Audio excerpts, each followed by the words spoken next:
welcome to Thursday Night Live with Bill Tucci.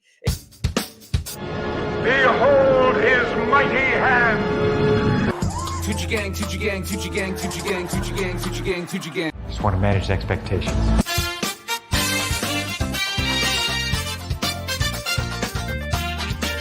Moo! Nah!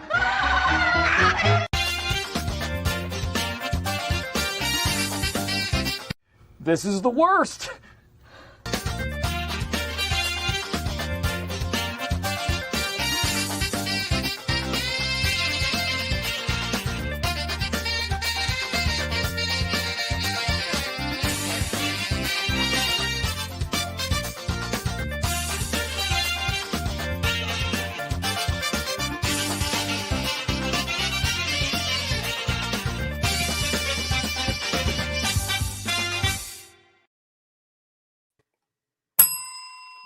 There's the bell. There's the bell. What's up, brother? How you doing tonight?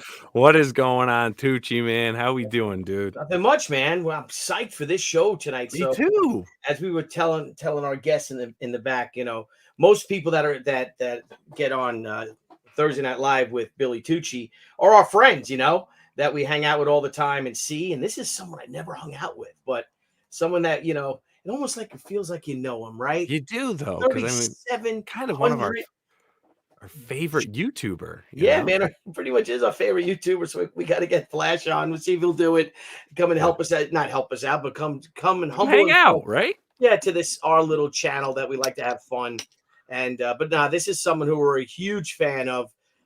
Basically everything he says I agree with. Oh yeah. But man, we got some great people in the chat right now. Drunk 3PO, what's up, buddy? Good to see you, man. Marcus Killigrew, as always, good to see you. Legendary No Fucks. I don't know if I can say it. Crystal, how are you? Good to see you too. Dana Genovese. Man, we got so many people. Sauce is here. Tarks9 is here. Good to see all you guys. Al Nickerson. Man, we're going to have a good time tonight. Her and bunch the of new faces in here too. Yeah, we got some new faces there. Thomas Fitzpatrick. Good to see you too. So, man, let's have some fun, man. Let's introduce the man who really needs no introduction. Darren Wagner, good to see you. Pastor Flash, Hex Allen, good to see you too. What can we say? He's got over 420,000 subs, and deservedly so. He's put on over 3,700 amazing videos. He just talks right to you. And again, someone who's a big fan of ours, a big inspiration to us as well. But, man, without further ado, or don't, ladies and gentlemen, the one, the only, YellowFlash. Yo. Boom. Welcome here. What's up, brother? Nothing, just enjoying the day. Glad to be here. Yeah. So is this your first time on YouTube Live, sir? Yeah. Yes. Nice. But, yeah, dude, thank you so much for coming on to, like I said, our little channel. Again, we're big fans of yours, and it really is. This is a privilege, man. I love all the stuff you're talking about. I love the one, and we'll do why don't we show his page up? But you just funniest stuff you say, like the one where with the new Indiana Jones movie, and you're like, yeah, here's the fourth Indiana Jones that nobody asked for and nobody wanted, but they're giving it to us anyway. Nobody wanted Indiana Jones 3, but you gave us that. So, oh no, we like 3. We don't like 4 or 5. Oh, 4 or 5, right? So yeah, that's right. 3, I love 3. You're right. Yeah, 3's great. That's my favorite. Me too. Mm-hmm. That's the best one. Him and Sean Connery. Yeah, great. Yeah, like, actually, I think probably one of my favorite movies. You know what? It's up there for me as well. And I know that might be you know, to indie fans, you know, that might be a little bit of sacrilege, but you know, F you. Just there's so much great elements to it, you know, with riding the motorcycle with he's got, you know, like a knight, you know, with the pole, going up against a German on the motorcycle with the, you know, with the Thompson, with the MP40, and you know, at the end, even, you know, Flash, when they all ride off into the sunset, it's like, holy shit. You didn't need another one. That was perfect ending. It was. Yep, because it covered everything for him as a child. It showed how he got the scar, how he got the hat. You know, it really went full circle. And for them to put, I guess I still can't That get over nostalgia bug, man. They just come back and try to bring things back and just ruin it. well, it's embarrassing. Leave well enough alone. Yeah. Well, You have they Shia want to LaBeouf. they want to continue the series off with that Phoebe Waller-Bridge, which has a rumor that's been kicked around forever. And then today, they dropped that. Well, Variety covered it, and then Bounding in the Comics covered it. Kathleen Kennedy's like, yeah, I think Phoebe Waller-Bridge could for sure carry the franchise. Oh, God. Kind of confirming what we all knew, that that's what they wanted to do with her, because there was that original ending, apparently, that they deleted, where she was going to take up the mantle at the end of the movie. Mm-hmm. Yeah, right. They were supposed to. That's what it was, and you covered it. Of course, they're going to kill him off, and then what is she going to pick up the hat at the end and put it on, and with this and the whip? And nobody wants to see this. Nobody wants to see exactly 100%. And it's like, God, but they just force this crap down our throats, and it's almost like Hollywood isn't a business anymore. I mean, you had the studio system back in the day with Louis B. Mayer and those guys, and they were just turning them out, and they would say, "Oh, it's not art; it's it's all for profit." But golly, I mean, you had that great indie explosion with all these new creators in the 70s and the late 60s, but now it's the execs are running this, and these execs, because most of them are publicly traded corporations, so they have no one to they have comply. Yes, thank you, Al. They have no one to answer to. There's it's almost like a giant bureaucracy at this point. It's all franchises. Yeah. It's franchises flooded with agendas, and it's just it's all garbage. Yeah, killing our youths, destroying our youths. Like, you guys are young, so I saw Indy, the first one, in the theaters and all, and Star Wars in the theaters, and it just gets heartbreaking. And then you get these young punks, these sorry, Niall, these millennials or even Gen Zers telling us we know nothing about Star Wars and sci-fi and movies and all. It's like, holy shit. It's like, they're experts. It's like in comics. The thing, if you guys saw last week, obviously you did the whole comics broke me thing. It's like, give me a break. And they go out there saying how, and you love comics, Flash, Niall, you love comics too. You're big collectors. Mm-hmm. But someone tweeted, that just because, if I hear, I'm sick and tired of hearing these old guys say how the comic book industry was tough back then, and it was hard to break in. What does that have to do with young creators struggling today? And it's like, holy shit. It's like, the other guy says, I hate, with a capital H, this libertarian pull yourself up by your bootstraps mentality to make comics. And it's like, how the hell are you going to get in? You got to do that. You got to be self-reliant. You got to keep pushing. These people think, it's the only entertainment and, only entertainment medium where they feel entitled that because they make a comic or want to make comics, that they deserve to be comic book stars. You don't see that, like someone, oh, well, we're in a garage band, or I wrote a song, so I deserve to have a #1 hit. It's insane. I say just give it to them. A lot of the modern mainstream people, like, no one even really knows who they are anymore. It's not like it used to be. Yeah. Mm-hmm. There's a few that stand out to me, like Dan Mora stands out. That guy's really talented, but I mean, a lot of people don't even know who he is, to be honest. I mean, it's not like it used to be. I mean, when you had people going on TV shows, like when Liefeld went on talk shows and stuff, Yeah. Arsenio Hall. Yeah, and these guys were like, gods in a way, to people that wanted to break in, and I want to be like him. How do I break in? What do I got to do? And they would go to school to learn to write, and school to cartooning and or illustrators and stuff like that. We broke our asses and got rejection after rejection. And then someone like me, what's up, Vaughn? It is stippling on. Is that I got turned, Flash.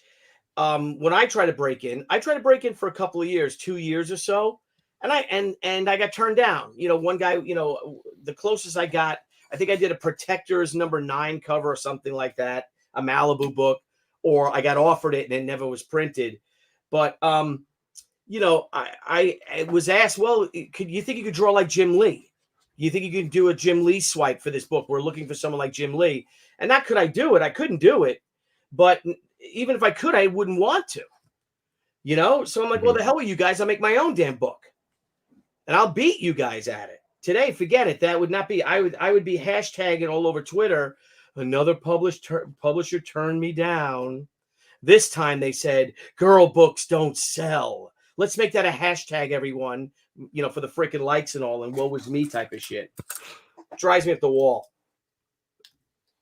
Girl books have always been super popular. Just today, like they don't do them right. They should be fun, and you know, now they sit around in restaurants. Like I think I haven't read it a lot of Marvel in a long time, but I remember like the She-Hulk book. She'd sit around in diners and talk. Like, this isn't what I want to see She-Hulk doing.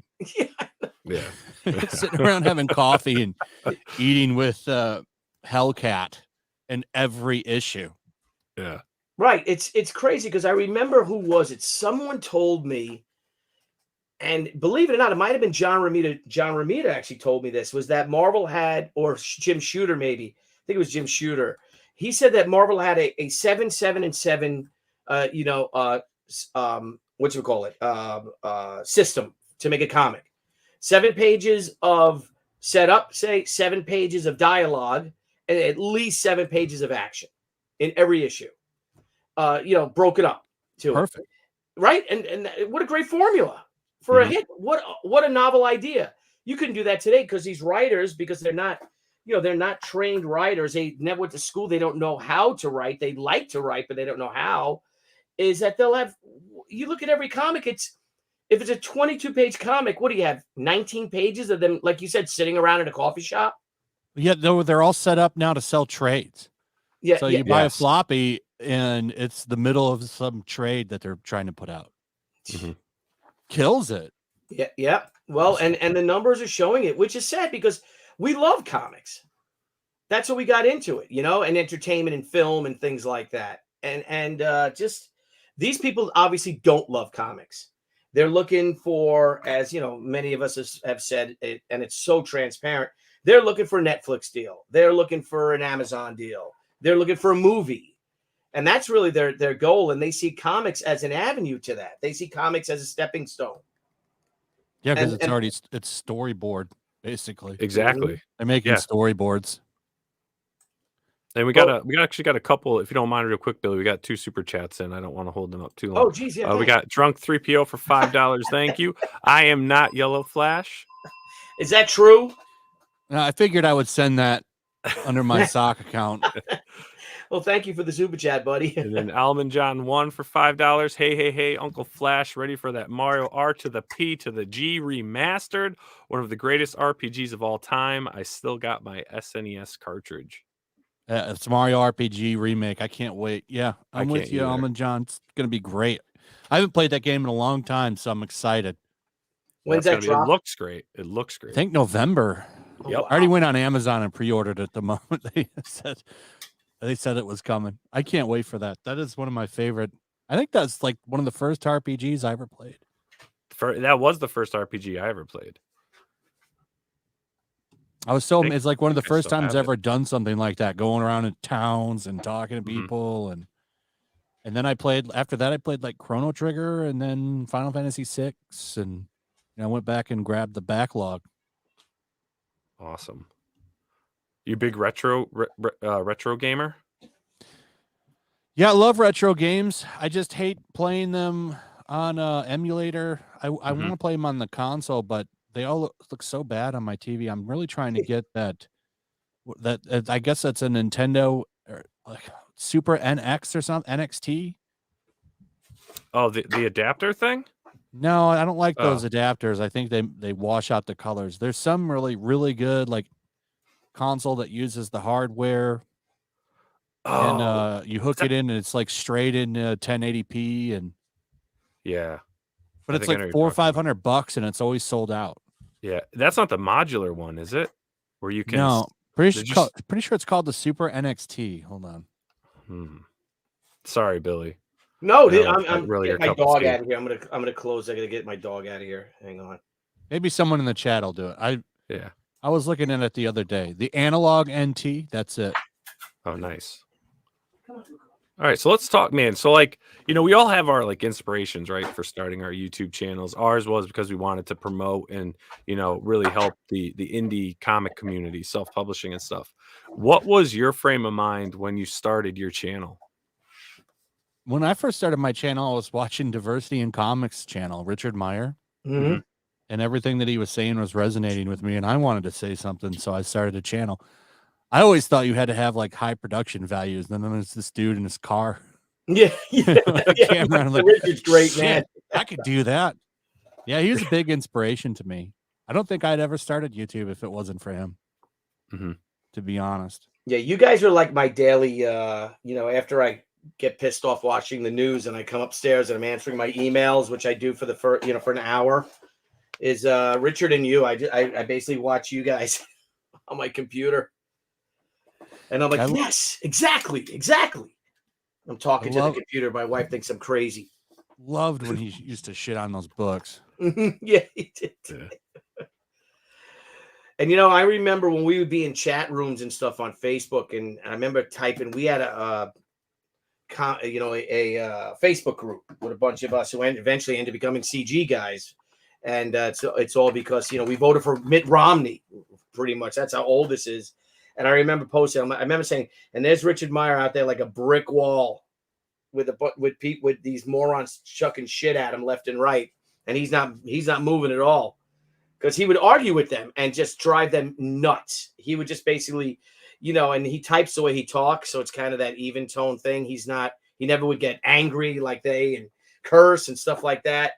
And he became like public enemy number one to the Facebook thing, and then he brought it over to YouTube, and now look at him, Yeah, where they couldn't censor him. Yep. But I want to get back to video games real quick, because Flash, Niall's a big retro video game guy. He bought a TV, right? You bought an old Samsung or something, right? First one was like a 1992 Toshiba whatever. Okay. And then I upgraded to a 1996 RCA 36-inch CRT TV. Probably one of the last good years for those. Yeah. But yeah, if you're gonna play retro, you got to get on those old TVs. Even when you're watching, I was just watching Cheers. I'm like, now I was freaking watching Cheers on there. On that TV? Oh yeah. I come down here after everyone, come down to the studio and everyone's in bed or whatever, and I just watch old shows on there. It just looks better because they're made for that format. I think some of them look like I've been watching Seinfeld like over the past year, and it looks fine on regular TV, like on new TVs, I think. Man, well, we're so used. I don't think they upscaled it or what, but I think it looks all right.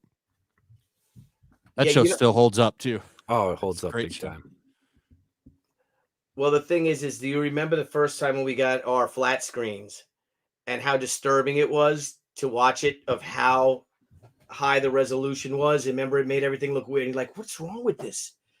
Remember, it just really freaked you out. I don't know. Did it freak you guys out at all? It's because it was high definition, and then they have you can control the motion blur, right? Yeah. So like it's like how things move in real life. Yeah. And so I remember, I was the same way. I was like, holy shit.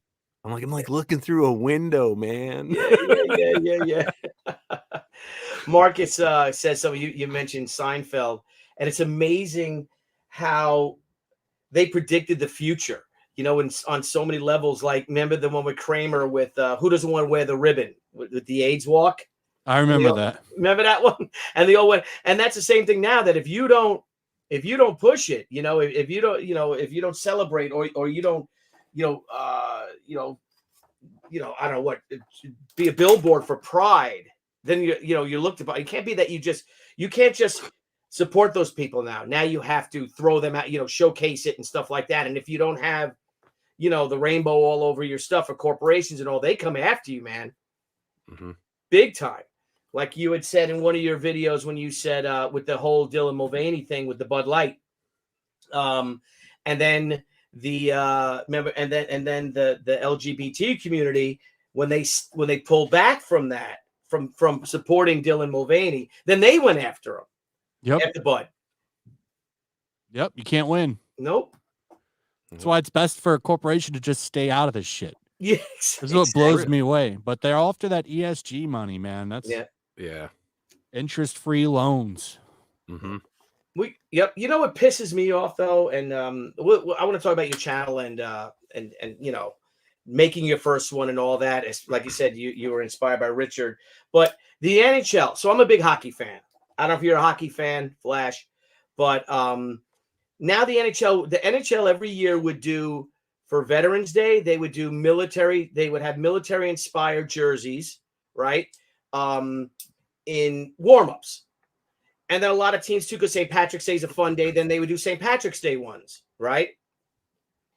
And a collectible, people would buy they would raise money for charities. The people would buy the practice jerseys that the players wore. And then it's a cool jersey. You know, they have these really cool camo jerseys. I'm an Islander fan. So you'd have the New York Islander jersey, but they'd have camouflage. They'd be tan, or the OCP, camo multicam pattern. And you could buy a third jersey. It's just something cool. Same thing with St. Patrick's Day. I'm in New York. That's a big thing here. You know, the green jersey with shamrocks and all that crap. Well, they did the pride jerseys, and they forced the players to put rainbow tape on their sticks for warm-up, and a lot of teams will wear pride jerseys. Well, I don't know if you saw this, but a bunch of one player said on I think David Portnoy, his name is, on the flyer, said, I'm not wearing it. I don't. This goes against my religion. And it's really started, and then he was ostracized, you know, but his jersey sales went up, people supported, then more players started saying it. So a lot of teams end up canceling that, you know, because the players don't want that. And hockey fans really that's not their audience. Well, now the NHL made an issue today that they no longer will be doing these third jerseys. So no more jerseys for Veterans Day, no more jerseys to raise money for charities or veterans causes, stuff like that, all because of these bullies, what they are. And they call other people fascists, but if you disagree with them, you don't wear the ribbon, they come after you and they'll kill you, they'll destroy you. Yeah, they want to silence your speech, but they call you a fascist. Right. It's ass backwards. It drives me up the freaking wall, man. And then if they can get a hold of you, you better watch your head, because they'll put a bike lock in a sock and bust it open. Mm-hmm. That's right. Yeah, that's it. And they'll hide it with the umbrellas and stuff and carry that freaking.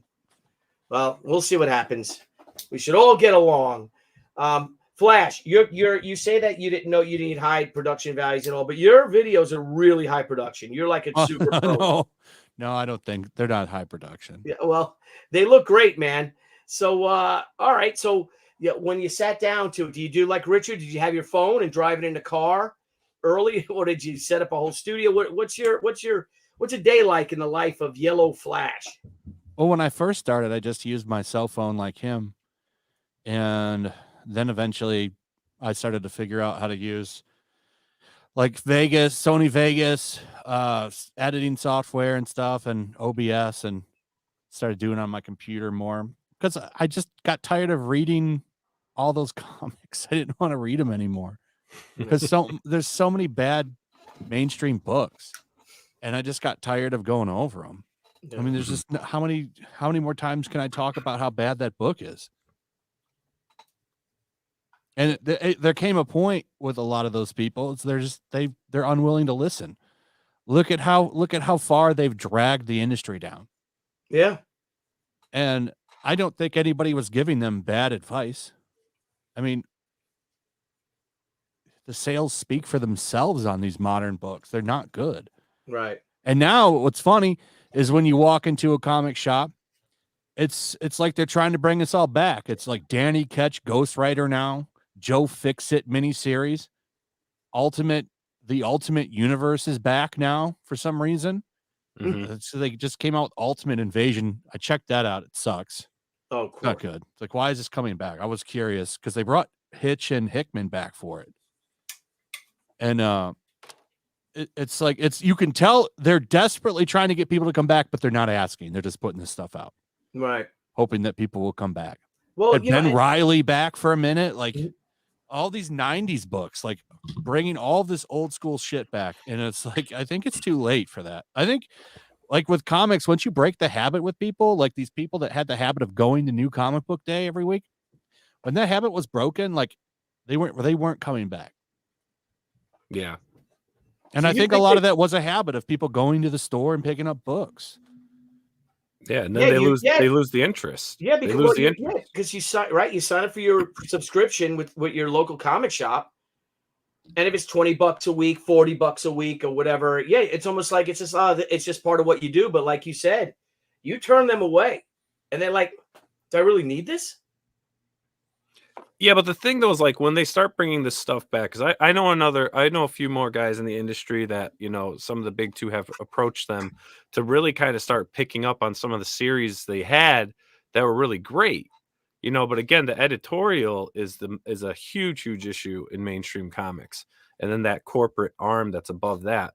But what's going on is, you know, they do these books again, right? They bring back these teams, these characters. They bring back the guys that were working on them when they were hot, right? But then when you do read them, it's like, oh, but there's still the stuff in here that, you know, they're not as enjoyable, right? You still have, you know, they're still making certain comments about certain political things. You can tell what the agenda is still in the book. You know, it's like there's still that escapism that series once had. They can't regain it because editorial doesn't allow them to. Yeah, editorial's a big problem in it. A lot of them, I don't think they pay attention. In fact, they don't pay attention because there was something with Jim Starlin not that long ago. Like he wanted to do something, and the editor, I can't remember the exact story. This is off the top of my head, but like he wanted to do something, and it conflicted with a different idea, and they never bothered to check and see what he actually wanted to do. So he walked away from Marvel.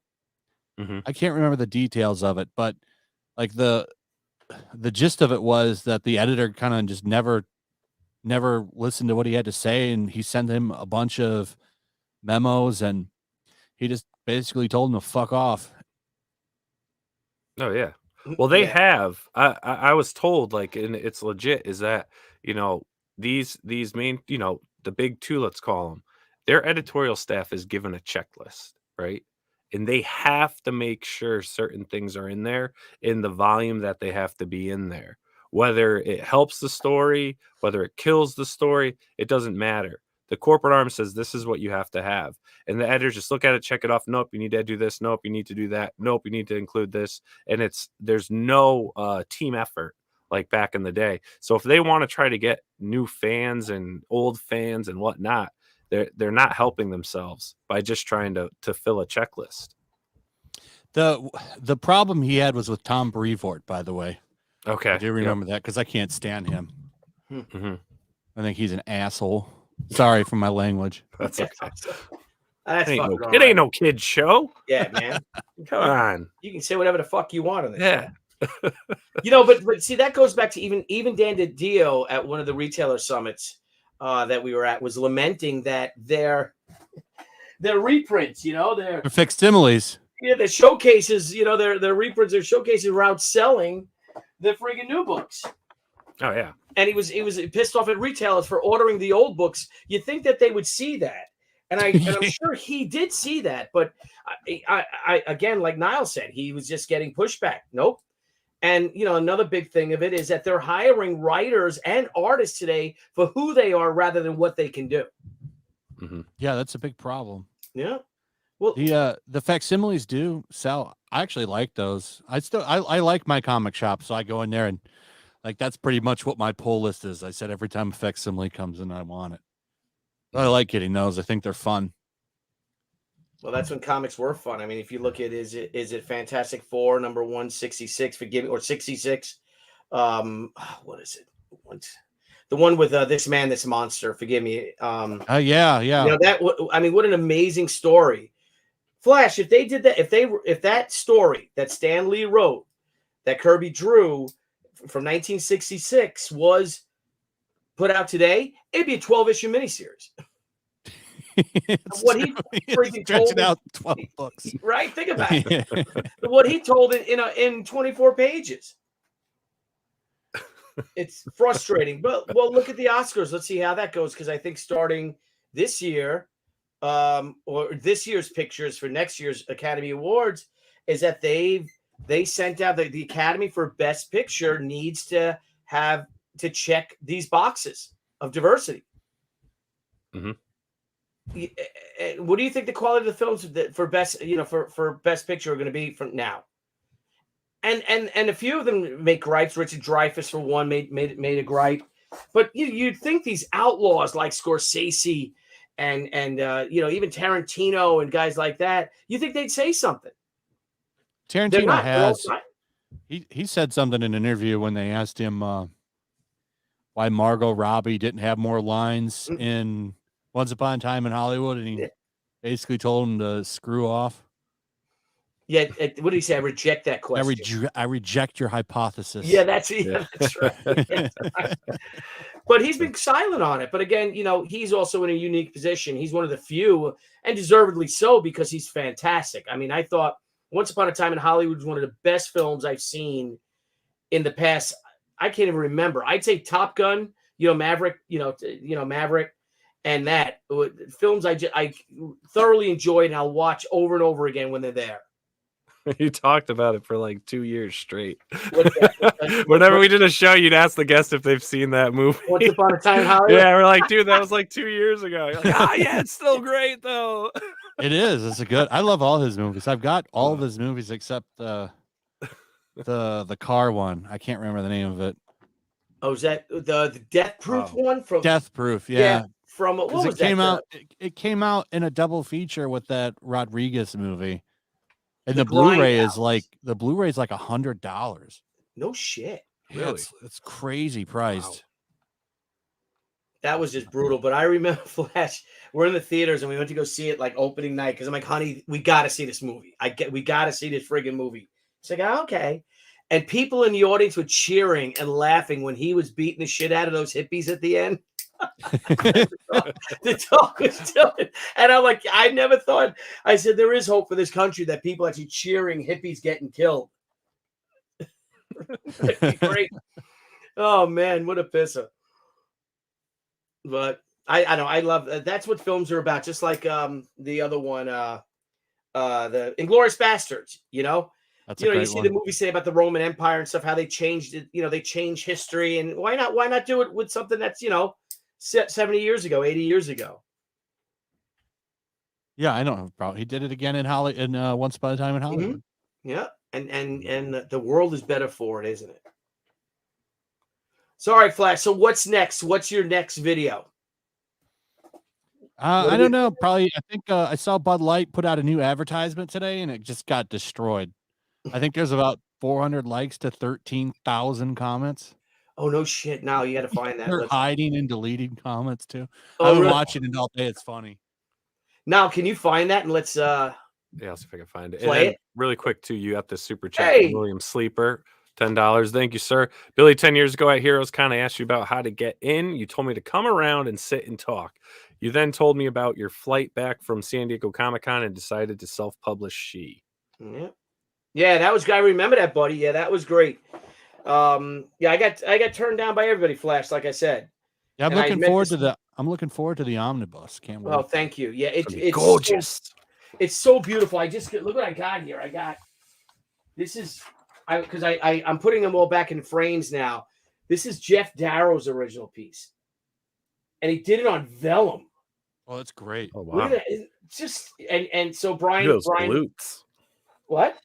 What? Oh yeah, look at the butt tucks. I'm afraid to put that on Indiegogo though. Why? I don't know. They're getting kind of dicky. Yeah, I don't like two fingers. I don't like that how they're acting. This is why I'm either going to make my own website or just put it on that new platform, Fund My Comic. Mm-hmm. Yeah, us two were thinking about it, and me and old Scalawags might be working on a solution to your problem too. Oh yeah, it's a lot of we're working on another. We're working on a site. Yeah, it's just a hell of a process. Oh my gosh. That's what it is. But you built a great engine, Niall. I'll tell you that. Yeah. Oh, we're giving way too much, aren't we? No, not at all. Yeah. I hope it comes to fruition. It's just when you're trying to build something of that magnitude, because what we're doing is it's a lot different than Indiegogo, Kickstarter, Fund My Comic. It's a whole different element of crowdfunding and e-commerce. But to do something of magnitude, we've got the players. It's just a lot of players to finalize everything. So hopefully in the next couple weeks, I'm hoping we're good. We're greenlit. I'm sharing my screen. There you go. Want to share it now? Yeah. Yeah, I'm not going to play because it's copyright song. Oh, but okay. I'll just play the video because that should be fine. But it's them like doing exactly what I said they were going to do. It's just summer parties and all this stuff, like drinking. Oh, we're going to have, this is what their advertisements should always be, not whatever the hell they were doing before, but it's just them trying to say, oh, summer fun and Bud Light. Yeah. I did respond and said, look who just rolled up to the party. Yeah.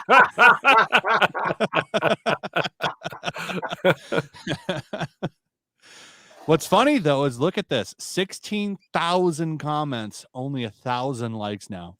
Oh, they're just getting wrecked right now, and we've got a whole summer of this because they announced that they're going to expand their marketing budget. So it's going to be fun to watch. They're going to give me a summer of content, and I'm thankful for it. They're going to put themselves out of business, spending all their money trying to get business. Well, yeah. They're just going to keep on going down that primrose path and just try. I think the damage is done, and I hope I so. do too. I hope that and Flash, the thing is that where I learn a lot of when I hear a lot of stuff like this, when I first heard about the Dylan Mulvaney thing, was my wife's friend, who's she's here's a woman with her bachelor's degree, has a great career, raised 2 kids, is married. And they were talking about it, and I'm like, what the hell are you talking about? Because I didn't see it at first. Like, oh my God, you got to see this guy with Bud Light, blah, blah, blah. And my wife showed me that. So you have these suburban moms are the ones that are made aware of this too. It's not just people like us that are always online and things like that. So, and that's why I think it's sustained. And I think you posted. They're the ones going to the grocery store. Yeah. Mm-hmm. And I think it was one of your videos, recent videos, that for the 5th month in a row, it's gone down even more. Like the month of June, their sales were down 29%. Yeah, it goes down like 1% every week. That's crazy. It's crazy. Yeah, it's holding. I don't think it'd be interesting to see how low it can go, but a lot of people are saying it'll be over by now. And it just keeps going. But what really does keep this going is the fact that we get weekly sales reports every week, and you don't get that with a lot of other companies that piss people off. This is one of the rare times that we do get to see how effective consumers can actually be, because that bump beer distributor, it's like a company that just analyzes sales for beer, and they put out a sales report every week. And every week you get to see just how much damage is being done to them. I really do think that plays a heavy part in this. And it's different than you see with Disney or any of that. They'll never tell us their numbers for streaming and comics and we'll never know. But with this, people actually get to see it. And I think that actually does play quite a big role in it. Because wow, I'm actually making a difference here. And then you maintain that, right? Because they're actually seeing results. Or you said, because even Nike did stuff, other companies did stuff, but you don't really hear anything about them being hurt like Bud Light is. But Bud Light, like you said, when you see those sales numbers every week, people's actions, they're actually showing the results of their actions. So they're maintaining it. Yeah, every week you get an update, and I think that's really hurting them. I think that does play a big factor in it, because you actually get to see just how hard you're pounding them. Good. Pound away, people. Good. Pound away. Yeah, I mean, enough's enough. Now, do you think now commercial like that, Flash, and you've been covering this, you've been really engaged in this from the very beginning. I love it. Yep. Do you think it's sincere, or do you think, I believe, and some of you think the woman that was head of marketing for Bud Light, what she said, I think that's their real attitude, that she wanted to change. What was it? The frat boy mentality and make it more inclusive or something. Remember she did that interview and she, did she double down on it? Maybe this was before it, but I forget her name. But what do you think? Do you think that, holy shit, the higher ups are like, oh man. I don't think they expect. See, usually you can do that and people will just keep consuming it, and it managed to backfire. They jumped onto something that a lot of people are just throwing that line in the grass on, like that line in the sand with this shit, and people are tired of it. People are tired of seeing their kids get hijacked and all this stuff, and it's a real hot issue right now. I mean, people are sick of it. That's where the line finally is. Now we know where it is. Like, people are not sitting down on this. You're gonna have to let your kids be groomed by these fucking teachers. Mm-hmm.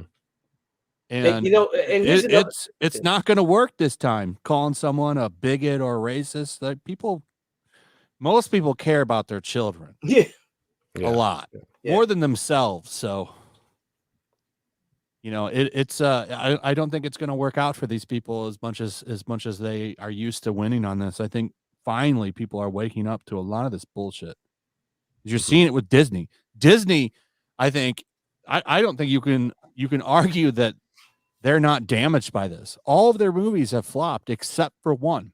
Guardians of the Galaxy 3 is the only recent movie that is top of my head that I can think of that they put out that did well.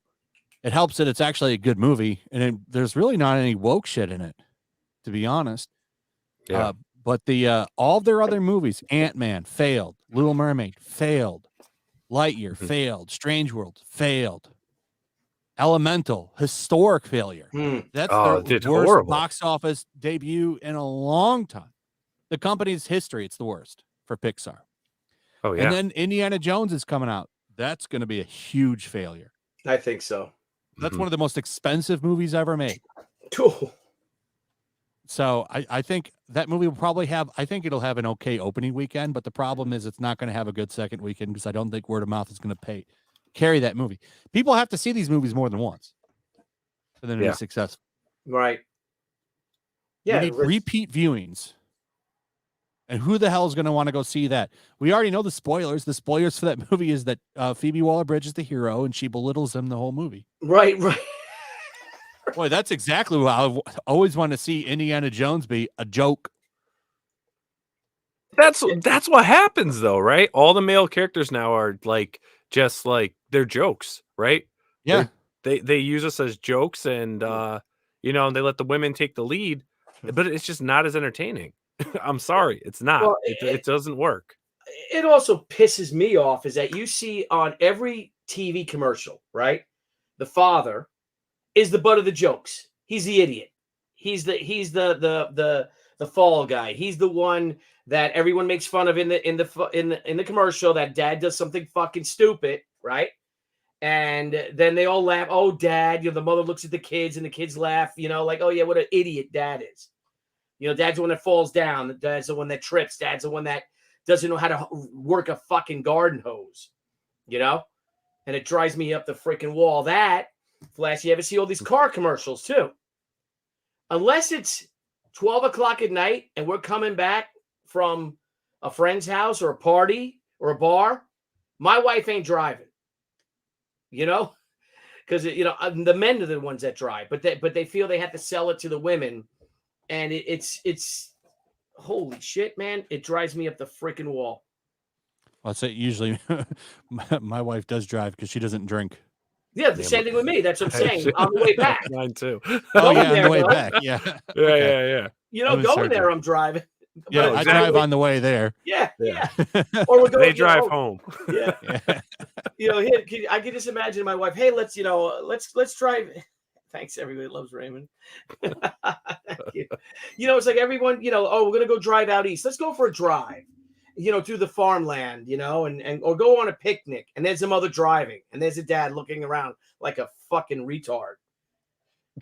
And it's like, that's not reality. I picture you yelling at your TV. That's not reality. So pissed. That's not what we do.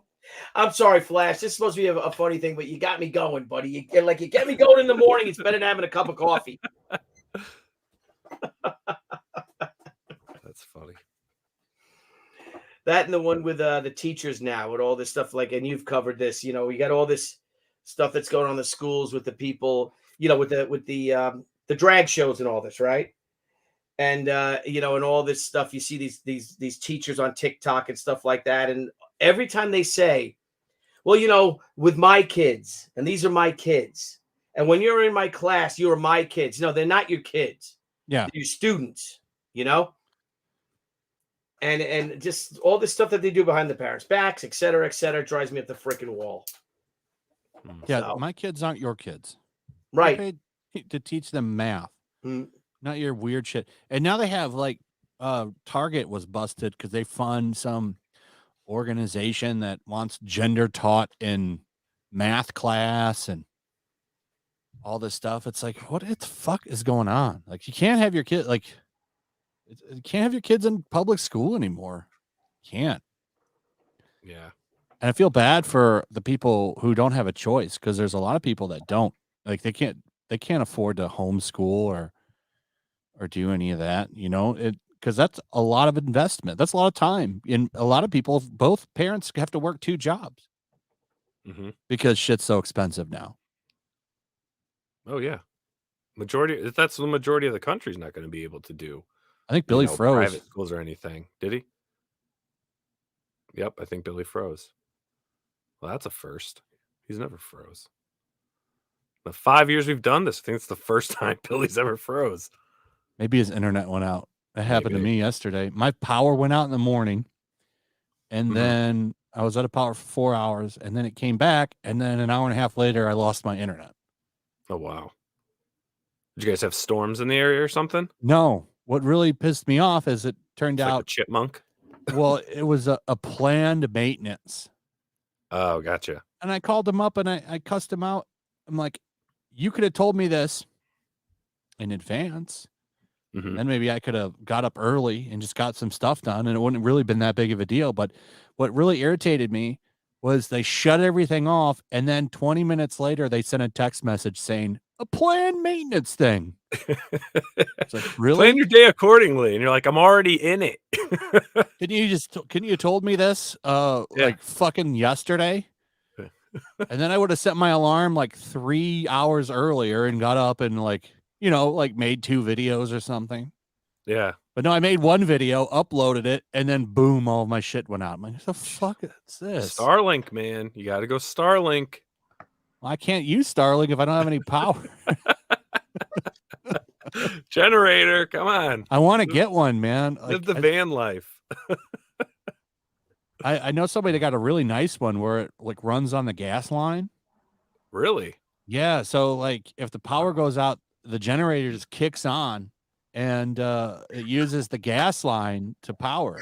Oh yeah. The inline. It was like 10 grand. Yep. They said I'd love to get. I'm thinking about trying to get one, but the problem is they're so backed up. Like, you sign up for one, you get next year. Generators are with my day job. I do a lot of big federal projects, and our generators are 2-3 years out.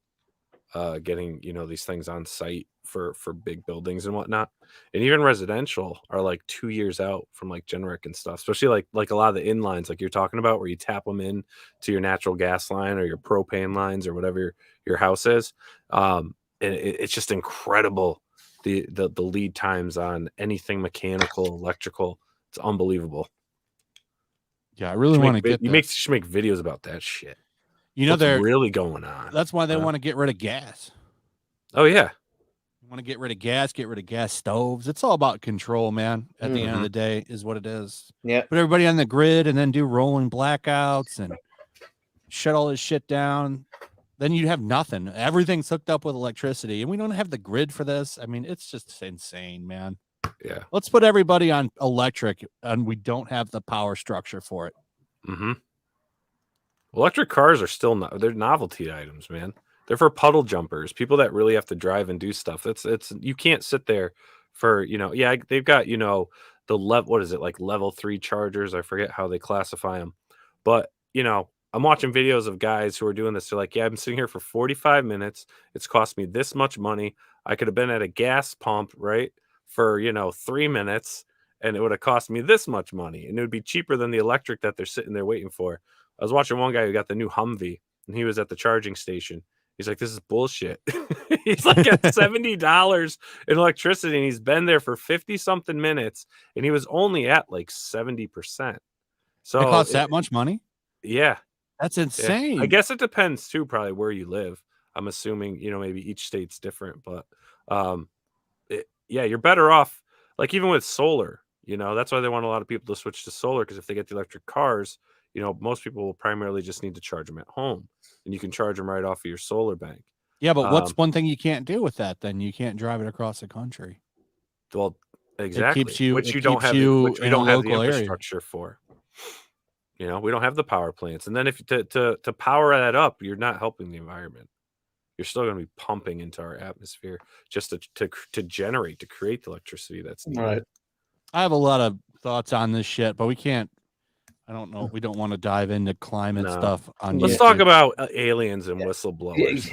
That's what we need to be talking about here, people. Well, look And at the submarine thing. Did you see what came out on that just a little while ago? Wall Street Journal was reporting.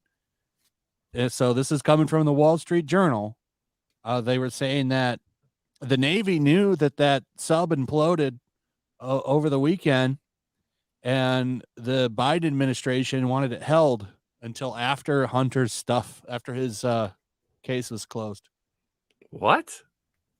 So it's So it was. well, yeah, because if that kept the news cycle. So basically, everyone ignored the Hunter Biden. I didn't see that, but his pleading guilty to these charges. If everyone's watching and everyone knows about the damn submarine, oh, these poor people down there. Yeah, that was dominating the news coverage. Yeah. This is why every time this shit like blows up in the news, I'm always wondering what's going on, because they were doing it with that alien whistleblower the other day. I bet you something slipped through the cracks during all that too. But what do you think about that? What do you think about that alien craft that crashed in Vegas, right? I think it's just another opportunist. I don't believe Yeah. a lot of these people that come out of nowhere. They're always retired military people. Like, it's like, okay, well, I think because there's a lot of money to be made going to those conventions and selling books on this. And I think I can't ever get out of my mind that these people are just trying to make some bucks. I think that we might have something. I mean, there's a lot of shit that we can't explain, that always gets captured in photos and videos, but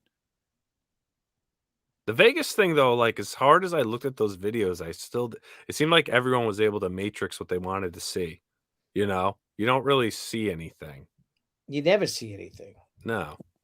why can't we get a high resolution picture of these things? They're But, always like, 480p. We get such amazing photos, with our Yeah. cameras and stuff. Yet when it comes to this stuff, it's like, it's like they're using the very first camera ever made. Yeah, everyone's walking around with 4K cameras, and Yeah. all we can see is some Polaroid picture Yeah. of the UFO. Like, You've got I can street see view every pore on your face, but I can't see the fucking UFO that's 1,000 feet in the air. You've got street view videos of people bike carjacking motorcycles in Brazil, in remote sections of Brazil and all. You know what I mean? Or guys getting shot down there and stuff like that. But you can't have someone's yard or something. You can't. There's nothing of a craft. So I agree. It's crazy. But you want to believe, don't you, Scala? Oh, I believe still. I do. I love the conspiracy stuff. I listen to it all the time, but I think of it more as like fan fiction, like a story. I think it's fun.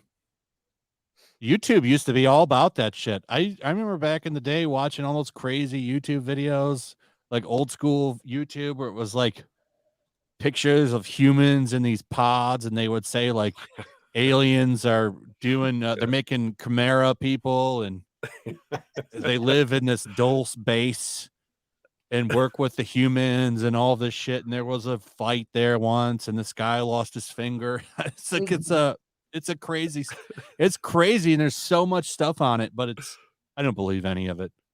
Yeah. I think it's just fun. I want to believe. I want to believe. Yeah, you're real. Niall's really into the paranormal I love and the paranormal. aliens and all this shit. Love it. I like that stuff too. I think it's interesting. I just not don't know. Loch Ness. I think Loch Ness is bullshit. I don't know how much I feel like how I feel about it because one, I don't know why. What the hell would somebody that can travel across space want it with us? We're idiots. I mean, you think about somebody that could do that. Why the fuck would they want to talk to us? Because they don't want us to go out into space. It's like, look what the fuck they're doing on their own planet. Let's make sure they don't ever leave. How by the time we get anywhere, we'd be dead. Right. That's true. That's why it's not. They're dead too with their technology.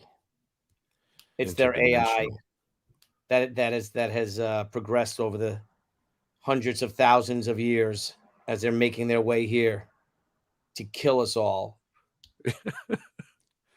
I hope they come to make love to me.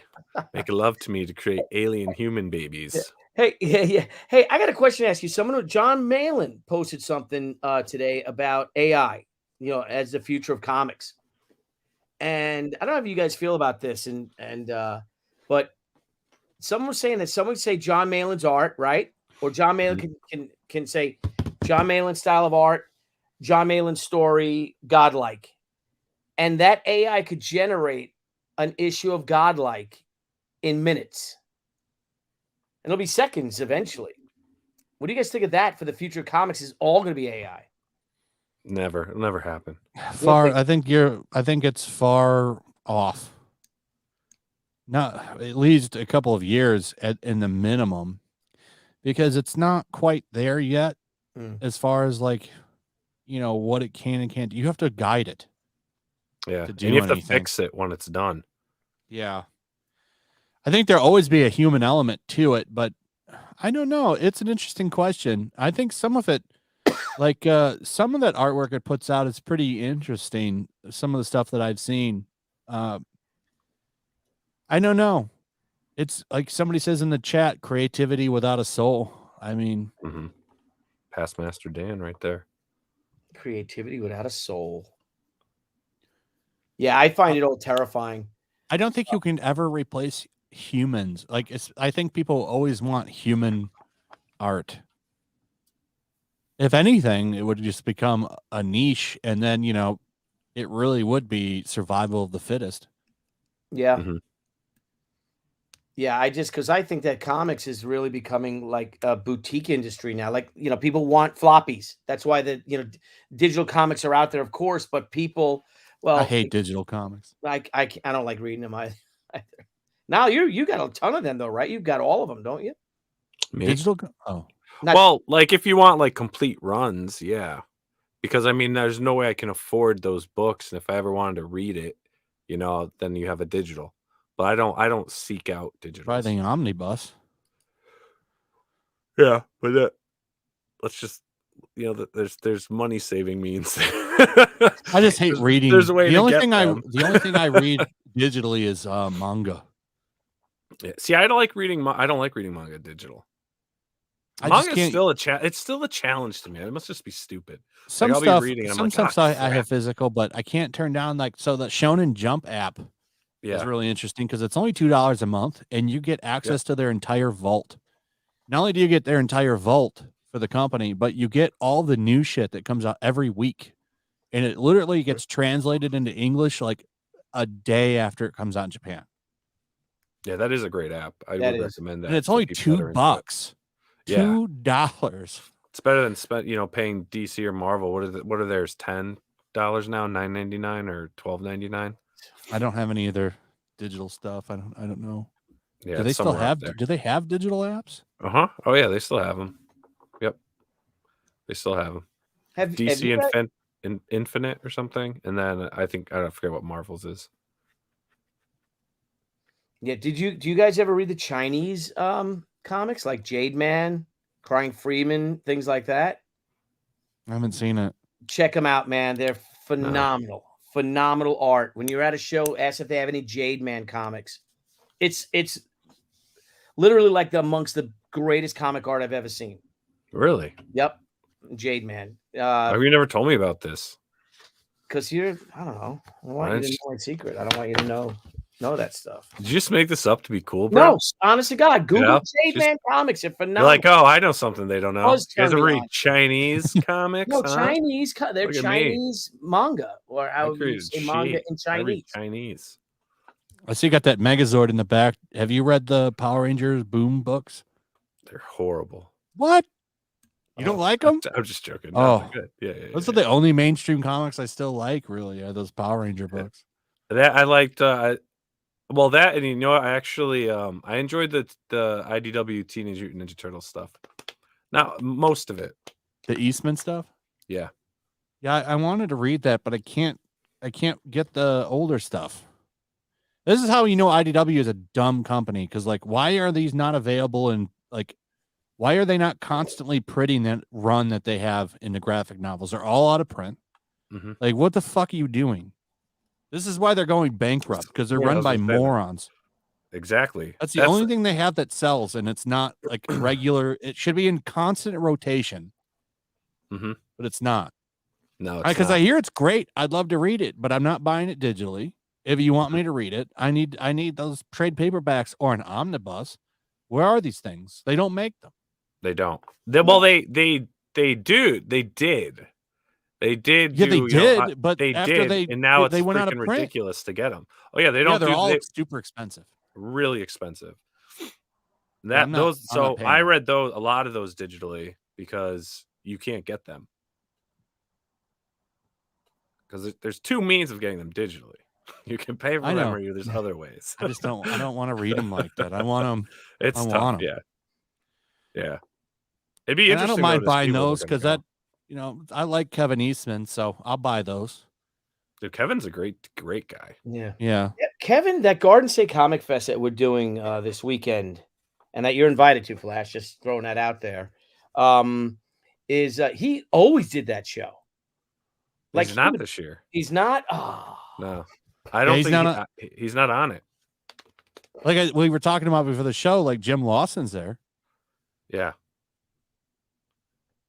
It's a great Comic-Con. It really Yeah, there's is. a lot of star power there. Yep. I was kind of surprised by the roster of creators on there. That's why I really want to go, because I could bring a lot of shit to get signed and send in to CBCS for a yellow label. Well, we're all hanging out Saturday night, brother. Come on down. Come on out. We're gonna have a great time, man. Love those signature series. Look, Billy's not. I mean, if you need to, crash in a bed, I mean, Billy's, he's a head to toe guy. As long as the center line's up, he doesn't care where the heads or toes are. It's all about the industry. It's all about It's all about for the greater good of comics. It's all about giving you the best experience possible, Flash. Yeah. To ensure that you. He's like, hey, you want to know how to get into comics? Yeah.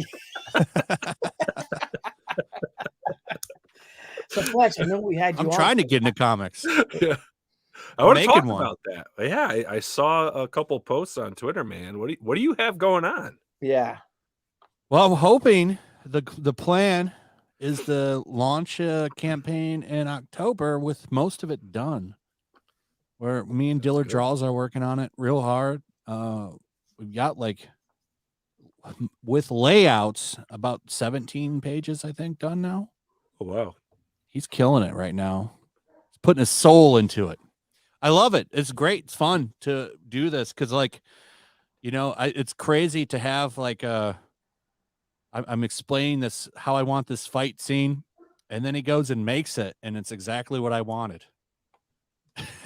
It's exactly how I pictured it in my head. Dude, that book is going to be huge. I hope so. It'll be great. It's going to be huge. I'd really like to do more comics and not complain as much. You should try the whole preset. that just hit me. Hey. I'd like to get in on the Iron Age because I really like the idea of creating culture. This is why I like what you guys all do. Ethan does. Like, I remember when I got his frog toy the other day. I was really impressed by it. I thought it was very impressive. Yeah. It's a great community. We all help each other out. We all support each other. A big thing we've been doing is in our updates throw another campaign in your update, so you send out, once, you have your campaign. Oh, by the way, yeah, we just hit, 50,000.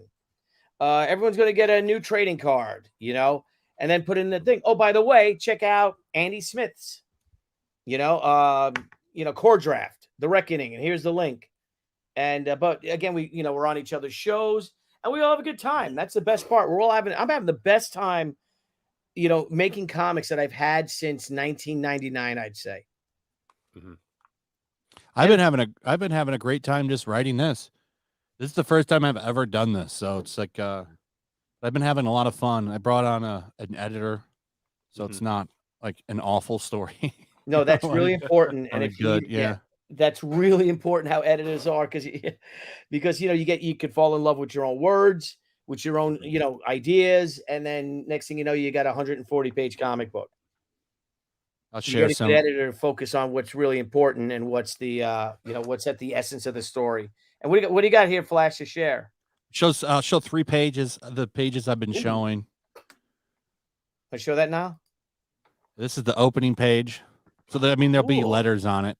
Dude, wow. This will go over the story, what's going on, because it's kind of taking a lot of things that I like in comics. Like I'm basically like making a book of all the things that I love. Wow. There's old golden age superheroes, and I really love those Power Ranger comics. It's like basically like a Power Ranger in World War II. That's the elevator pitch of it. Dude, this is all the shit I love too. I know, that's why I'm like, same here. Oh my God. Once I see anything World War II related, I'm like, huh? Yeah. I love superheroes in World War II. It's some of my favorite shit are those old timely Captain Americas and Superman and Captain Marvel. I've been reading those omnibuses a lot lately. Like I got a whole bunch of them last year and I've been reading through them and I'm like, man, this is so great. And what I love about them is like, this was like, it's a time capsule to pop culture during the war.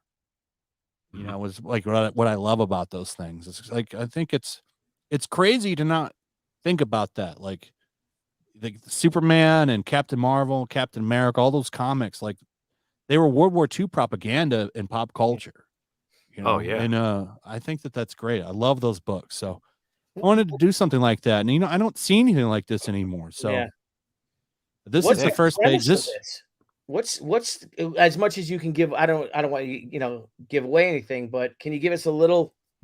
Well, this page is just going to be a setup for what's going on. So there'll be lettering on it, but it's like showing the world is at war, and what's going on is I'm really focused on the Nazis in their occult fascinations. Yes, so the relic that the hero uses is something that the occult obsessed, the SS Nazis were hunting down, and he intercepts them and gets it before them. Oh, nice. So I'm using a lot of that occult stuff on this. I have a great documentary on the Nazi occult. I'm trying to think of the name. It's in my. Is it like with the Thule Society? What's that? The Thule Society, the Thule Society or something. Crazy. It's like a 5 or 6 hour documentary I have on it. It's just incredible of everything they thought and believed, and it's just like, holy shit. Yeah, you look like you got a wildcat up there. I think that looks like a wildcat on the top panel. Yeah, Dillard's been doing great looking all this stuff up and making sure it's accurate. But it's not going to be totally accurate. We have some over the top. Like there'll be some Nazi mech suits in it at one point. Like it's going to be fun. But like this is the hero getting shot down, and they're trying to get him, and then the next page is him. This is him right here. Oh, I love that. Look at that. The next page is him like stumbling on the relic that they were looking for. Wow. And but I'm using a lot of that occult stuff that the Nazis like, well, this would be a fun comic to focus on that. And that's what I want to do. Like this, I was reading a book and the idea came to me one day and I went crazy about it. Dude, awesome. if you're looking for anyone to do variant covers, I love this shit. Just saying. Oh yeah. I would I don't know if you've seen Sergeant Rock. I do it for nothing for it. I just Billy's got a little experience with this. That's all I'm saying. I just love this stuff, and I don't get that in our Gatecrasher book that I'm doing now with Jeff Vaughn, the She Gatecrasher. She goes through all the decades of comics. She gets trapped in comic book time, and of course, she opens up in World War II, where she'll be fighting Nazis alongside a bunch of public domain characters and all. And I just can't wait to really dive into that bad boy. I just love this era. I love it. I just love everything about it. So Dude, Yeah, the I do too. I style, grew up- everything. Grew up, It's just- my grandfather served in World War II, so I always heard stories and stuff. It's fascinating. And then my other grandfather had a lot of memorabilia and stuff. Mhm. So I love this stuff, and I wanted to do something on the comics that I love, and you just don't see a lot of them anymore. So like, well, fuck, I'll make one. yeah, and no one's doing this in all of we have such an eclectic kaleidoscope of books, of all of us. Graham Nolan's books is different than mine, and Ethan's book is different from R.T. Bear's book, and you've got Aaron Lepresti's book is different than John Malin's book. Shane's book is completely different, but no one's doing this, Flash. Mhm. And the world needs a World War II occult comics with a hero with flaxen hair and strong thighs. Right now. But sorry, what? Fighting real Nazis. Strong, glistening thighs. Glistening thighs. Hello. Pulling the pins on the grenades. Yes. But World War II and Power Rangers, the mix has me incredibly intrigued. Now, who's your artist, bud? John Dillard, Oh, he's a great artist. up and I've coming. never heard of him. And he's doing his research too, which is good. People are going to Yeah. hear about him soon. He's And the good, thing man. he's got to do, like I said, and you can see obviously he's doing his research, because that's one thing, that you learn is that people that buy war comics, World War II stuff, they don't like you messing with the, making fictional planes unless it's purposely, a fictional plane. If you have a dogfight, they like the accuracy of the weapons and the uniforms. You got it down perfectly. And the There aircraft, is going to be fictional stuff in it, though. I don't. right. It Well, can't but be yeah, totally yeah. accurate. Yeah. Yeah, that's But if there's they're gonna have gonna a P-51 flying by, that better be a P-51 flying Right. by. Like, Well, everything Nazis should had a be lot of accurate. experimental concepts They that they did. wanted to use, so I'm going to play Yeah. into that. Like, but hell yeah. I mean, when I want to have I need to have something that the hero can fight. One of it's like experimental mech suits. I really want to make. There is another book. I think you and I talked about this, Billy. I'm trying to again. I have it in my little library there, but it was a book, and it was funny because it was actually in the humor section in most bookstores. But it's a book about crazy ass inventions and weapons from World War II, from Allied to Nazi and everything. And some of this stuff that they really had on the drawing board was incredible. I'll send you the title of that book, because if you're ever trying to draw up any inspiration for anything, this book has some crazy stuff in it. Especially the Germans. Like you said, the Flash. German stuff Wow. is the wackiest. Oh my God. I love how if you ever look back at the comics and how they used to make them kind of look like grunty and barbaric looking, just to kind of differentiate them from regular people. Yeah.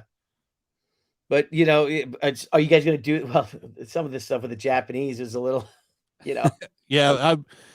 I mean, this is a German right here on the bottom right. So Yeah. it's going to look like regular people. Yeah. Well, I mean, if you have Japanese people in there, you have to. I mean, it's got to be accurate. Not in this one. This one all takes place. Well, I don't want to say. Niall. I don't want to give too much away. My bells at the other table. My friggin' PC. It just restarted itself. Does your PC do that? If you don't keep up with your It updates, can, but you have to. I can show you the villain. I don't want to reveal the hero just yet. Yeah, no. But Yeah, let me pull him up. Do I have him in here? I'll just go to DMs real quick. Oh, so the Diller did the Buckler. I see in the chat. Yep, Yeah, I great just book. saw that. I'll check that out. Got the Buckler, and then he's got a campaign for a new one right now. Oh, does he? Yeah, this one's more of like a cartoony style compared to the original. Oh, tell him to reach He's out got- to us. I'll We'll tell have him him to on. hit you up. We've What done 600 shows promoting other people's We're almost up comics. to 700 now, man. Jeez, bro. I think we're in that last stretch. What's the title of your book going to be, Flash? I'm still deciding on that. Okay. All right. I wasn't sure if you'd mentioned. I'm not it. 100% sure yet. Oh, we're coming down to that, so I don't want to. Okay. I don't want to say too much. It's hard because I don't want to review because it's not going to come out till October. So I don't want to reveal everything. No, makes sense. That's when you're going to launch, right? Yep. It's already late, according to some detractors. Oh, geez. Books.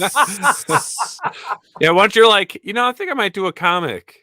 It's already. Well, I said late. I was going to do one like last year and the year before that, but I was really struggling. Like, I'm sitting there. A lot of this, the problem was because I have another idea too that I eventually want to go back to, but like I was trying to like reinvent the wheel with it. And, when I came with this golden age idea, it's like, I don't need to reinvent the wheel. It just needs to be good and fun. Yeah. With this other one, I'm trying to make it this crazy epic. And it's just, I wasn't ready for it. This one is a lot.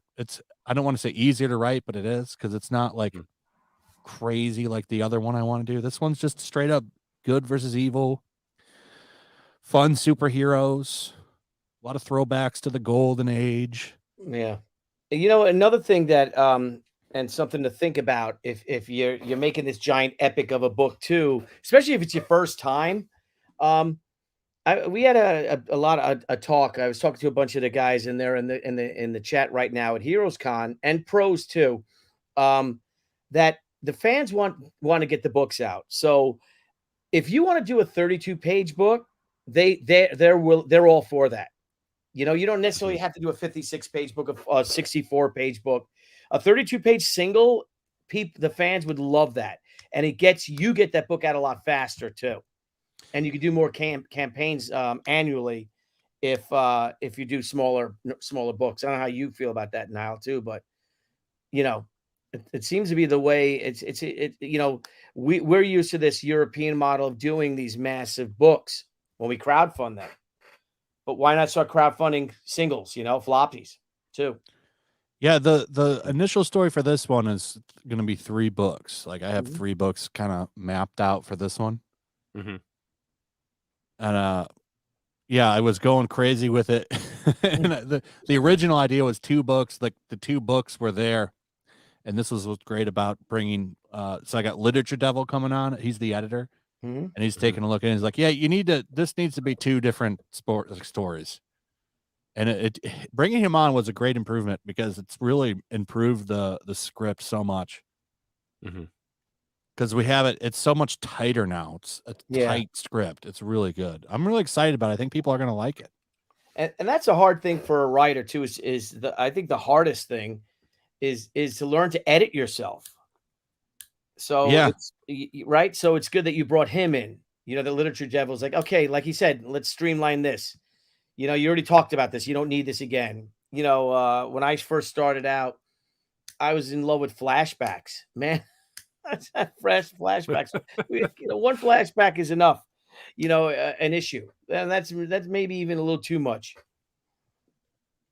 But yeah. So are the books you thinking 48 pages each? 56, 52. What do you think of your page count for the three separate volumes? Probably somewhere between 50 and 70. I think is where it's going to land. Yeah, I mean, if you get those 3 books, just keep them going in succession as you're making them, and you can keep that fulfillment tight. You'll be in really great shape. He's already way ahead of the game. So he's already got. Did you say that he's done 17 pages already? Yeah, he's got layouts. I mean. I think all penciled up to maybe 8 pages, but the layouts were up to like 17. Yeah, that's great because if you can get it, that's huge because it very rarely happens. Brian Polito does it, but man, Flash, if you can have that book done before you launch, even if it's just lettered and all the black and white art's done. Oh, 10 pages he's got done. I'm looking at the OneDrive right now. Oh, nice. I wanted to pull up I'll have to take a look at him after the stream. Yeah. Here is the villain, though. Let me pull him up. I've been teasing him a little bit. Oh, a tease. That's a Here we tease. I think he's really cool. Oh, yeah. Yeah. That is pretty sick. Now, is he a Nazi? Or Yeah. what's the story with this? He's a Nazi. Yeah. Is this something a cult like where they got his? I don't want to, of course, ruin too much of it, but give us a little background because this is a gorgeous looking character. Him and the hero will be tied together through their powers. That's going to be kind of the thing about it. So that's a little bit I can tease there. That's why, like, when I show him, they're going to kind of look similar. Mhm.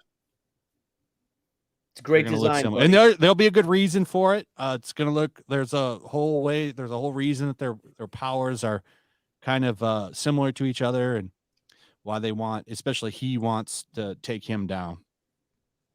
Wow, that's crazy. It looks great. That buddy. looks awesome. Dude, the dog fights are going to be insane. It's going to be huge. Yeah, I'm excited about it. I think this looks great. And I gave him an idea of what I wanted, and he totally nailed it. Yeah. We're in sync.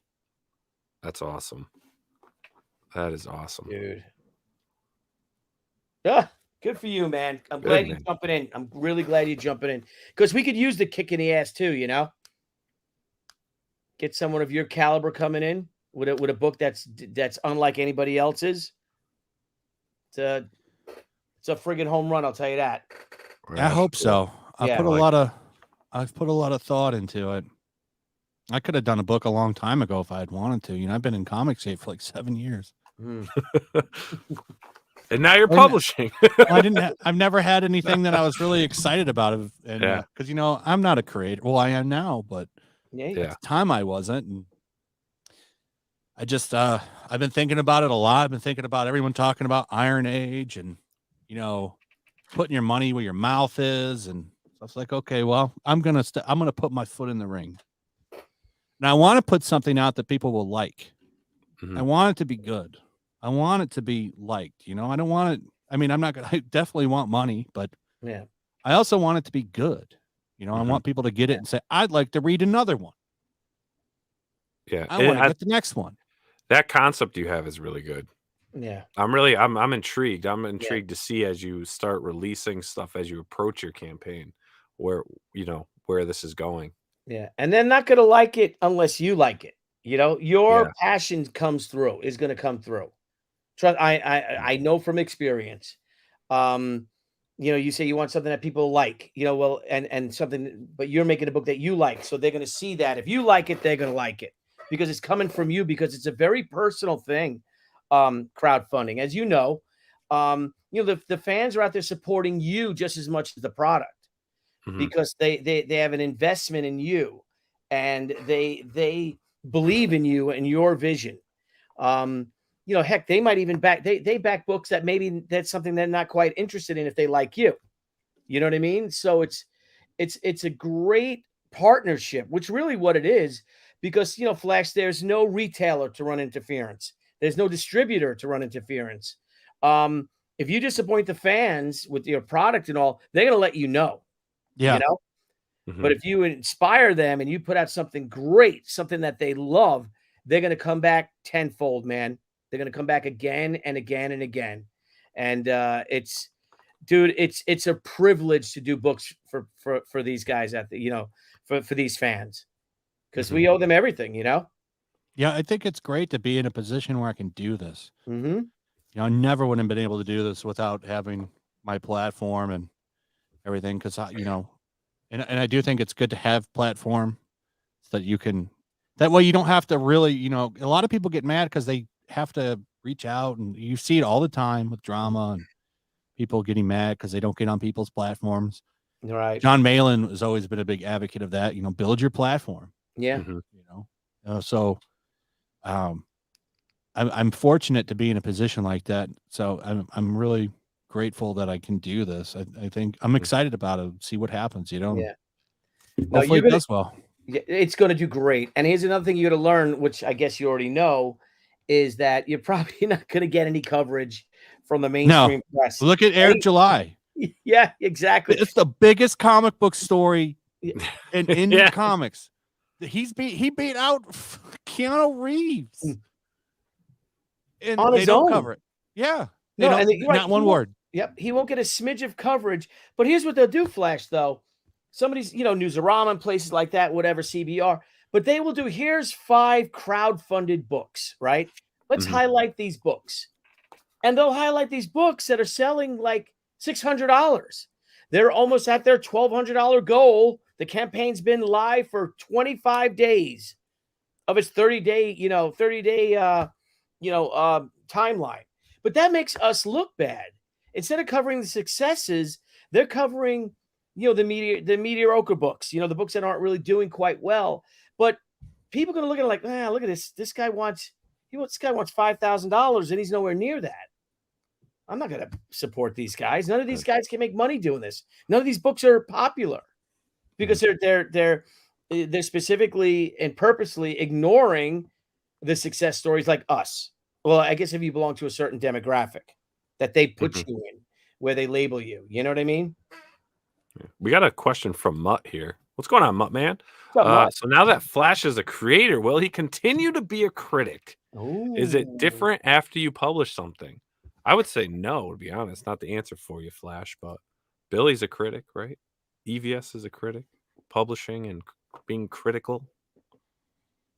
Yes, I think as long as you could take criticism, why can't you give it? I mean, everyone takes criticism. And I don't really even, it's like with comic books, I don't even do a lot of reviews on them anymore because they're just not worth reviewing. And then when it comes to like the indie sphere, I don't like to do reviews of like, especially people I know, because it just always turned into problems. Yeah.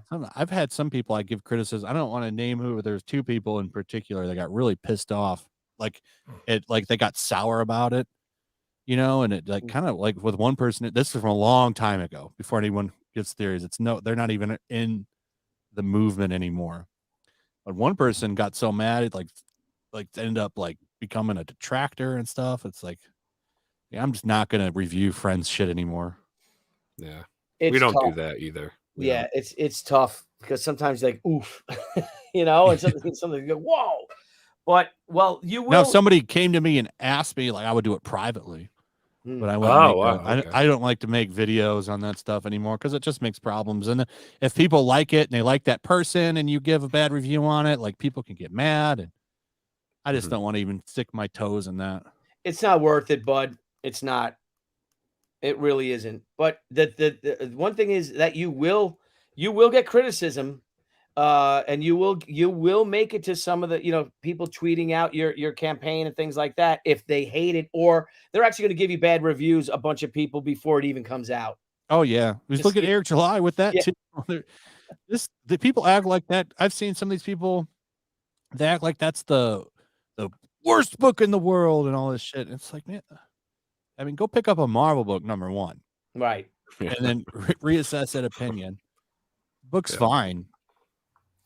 His book's fine. I thought, a little mini review. I thought it was fine. We talked about it in detail over last week on Flashcast. And it's nowhere near the level that some of these people try to make it out to be. It's almost laughable. Well, some have admitted that they actually haven't even read it. Yeah, they didn't even read it. Yeah, they're just saying it's horrible, and they haven't even actually read. They haven't even read it. Yeah. Well, how many of those? Yeah, how many of those reviews were actually written before the damn book came out too? Yeah, exactly. Did review it, but here's another thing. Same thing with the mainstream press, the comic press. They don't matter. They don't matter anymore. You don't have to, you don't have to advertise with them. You don't have to send them emails for updates. I still do with our press releases, but no coverage whatsoever. And I don't care. And what I find is like, oh well, you guys are missing out because we're still kicking ass. Our campaigns are growing. Every campaign keeps growing, whether they like it or not. Those people. Can I say those people now? Yeah. They're just going to get left behind. Yeah. Well, even if they do, I mean, we got a little press for our John Romita tribute. Yeah, you did. Yeah. The Hollywood Reporter, but That's I was like, stream. cool. I was like, this was cool, but you think they would say the name of the channel in there? But they didn't? No. Of course not. But if you click the link, obviously it brings you to it. But it's like, oh, and a great tribute, with Roy Thomas, John Romita Yeah. Jr., Jim Starlin, this and that, and I pulled all these people together to That do was a that great stream. stream. It So was a much, fun stream. It was good. I just have to much get star power on there. John and Roy some better streaming gear. But no, I mean, it was a good time, and you'd think it would get press, but they don't want to cover any of this stuff. They don't want to cover these intimate sessions that we're able to give people. But I was like, oh, this is great. Someone sent me the link, and I'm like, motherfucker, they couldn't even just say like what the YouTube channel is. Oh, I'm sorry, Niall. It's because you're friends with me, and I'm associated. Sorry, man. I'm sorry. I try to be a nice guy, I mean, you can't find me saying a bad thing about anybody in comics for the past almost 30 years, but apparently, like, fuck that Tucci. like, fuck Tucci. John Romita, he has to be such a proud father. Mm. And then like building some of the stuff he did, especially like Spider-Man, and then your son, and he's got the same. You give him your name, and he's like in your footsteps and everything. I mean, he's literally on Spider-Man now. Yep. And what a crazy legacy. It's awesome. And here's a thing too about, here's John Sr. and John Jr. both worked for Marvel pretty much exclusively their entire careers. John Sr. and Virginia, his wife, worked a little bit at Marvel. She worked at Marvel too, but he was able to raise a family making comics and have a beautiful house they have. On Long Island. It ain't cheap to live here on Long Island, but he was able to raise a family, provide for his 3 sons, and all by making comics. You can't do that today, unless you're in that of the mainstream caste system. Unless you're at the apex, like a Scott Snyder or Greg Capullo, or what is it? Maybe 24 of those guys. Unless you do what we're doing. Well, you know what? It's funny you said that, though, because then during that stream, and I don't know if you watched the whole thing, Flash, but I believe Roy said something. It was like they were actually kind of talking about the sales of comics a little bit. And Roy's like, every comic sold over 1 million. Like, that's just how it was. Like, every comic sold millions and millions of copies. Our worst comics sold millions and millions of copies. Like, it was a different industry, man. But you also do have to look, I think you have to take into account, what was your form of entertainment then? Your 6 television channels, your books, a lot of people were out. You didn't have that technology instant consumption thing we have now, where you have everything at your fingertips, and you have these immersive video games. It's like, why read a comic book when you can go play virtually in a game or something? But I don't know. I don't know that about lifestyle. I don't see comics, comics selling millions and millions and millions again, because I don't know about that, because you have Japan, print is still big there. The Europe stuff. I mean, there's still comics in all these other countries. Yes, but our country, it's not like that. Yeah, and I'm only speaking for comics in our country. Yeah, I'm not. Yeah, manga. That's a whole different ball game. But manga's popular here. It is. I think a lot of it has to do with, the fact that most of these books just aren't good.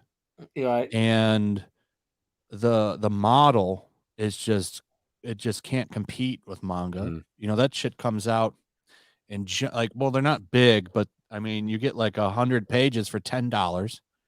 A lot of that has to do with the fact that they work on slave wages in Japan, though. I'm telling you, if those Japanese creators ever figure out crowdfunding, it would change the game over there. But that's just not the way they're set up to do. It's all about making the company better for them, to be honest, because they're more of like a collective society. Yeah. So they want to better the company. They don't really think about themselves like that. But man, if they ever did, like, that would change the game over there. Yeah. Oh yeah. Yeah. Oh, but we got like the way it's done here, it's just not gonna work for mainstream anyway. The independent comics aren't going anywhere. As long as you have a fan base, people will buy your stuff. Yeah. But the mainstream stuff, like, I don't know what they're going to do. You had the most popular movies in the world for 2 decades, and you never capitalized on it. That would have been the way to save it, but they never did. None of those Marvel movies translated to sales. So I don't know I don't know what they do. I don't think they ever fully go away because they can use these for cheap storyboarding, but you know, the comic book shops can't survive on this. They can't survive on incentive covers. That's going to collapse eventually. Right. Their whole like 1 in 500, 1 in 100, because they're not really worth anything. Flash, there's still stacks of my local comic shop. He still has almost all of the Captain Marvel #1s that he had to order to get the variants. They never moved. No one ever bought those. No. No one buys them. No, and like you said, even with the films, that did not translate to sales when they had the big. I think it was 2017 at the New York Comic Con at the Retailer Summit when I think it was Axel Alonso, or no, it wasn't Axel Alonso. It was one of the marketing guys. They said, "Well, it's obvious to us that comic book retailers do not want diversity in comics," because they were talking about the sales and the new Iron Man, the new Thor, all this crap. And, the retailers were like, we can't sell these books. And Marvel, the marketing guy called him a bigot. Yeah, called him a bigot. And he said, well, Marvel has never made comics for customers that are in the shop. Marvel makes comics, and I'm paraphrasing, of course, for people looking into the window, people on the outside of a comic shop looking in. And when they come in, when they go to the movies and see these characters on the screen, then they go into the comic shops, and then those characters are, in the books, and they buy the books. And then the retailer said, yeah, but those characters in the movies aren't in your books anymore. Thor's a 15-year-old girl. He's not Tony Stark. You had Robert Downey Jr. arguably, when Iron Man first came out in the first Avengers, he's the biggest movie star in the world. Yeah. And he's not, and Tony Stark's not even in fucking Iron Man. Yeah, it was Riri Williams. Yeah, exactly. So it's like, anyway, I don't want to keep bitching about this. But Flash, listen, man, we've had you on for a long time. And I told you we do about an hour, and now we're going on almost an hour and 40 minutes. And we just want to thank you. I'm going to let you go because I know you've got family stuff to attend to. And but man, what a real privilege talking to you.